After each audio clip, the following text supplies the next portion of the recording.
خطيبتي امبارح عايزه تسيبني، بقول لها ليه؟ بتقول لي امشي على الموضه وانا لابس وحش.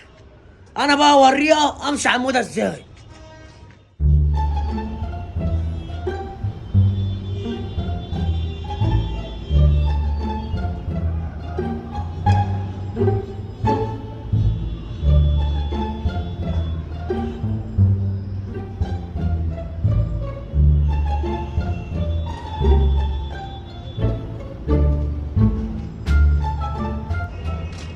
صاحبي، ايه؟ انت بتعمل ايه؟ اصل خطيبتي قالت لي امشي على الموضه وانا ما سكتش، قلت لازم امشي على الموضه.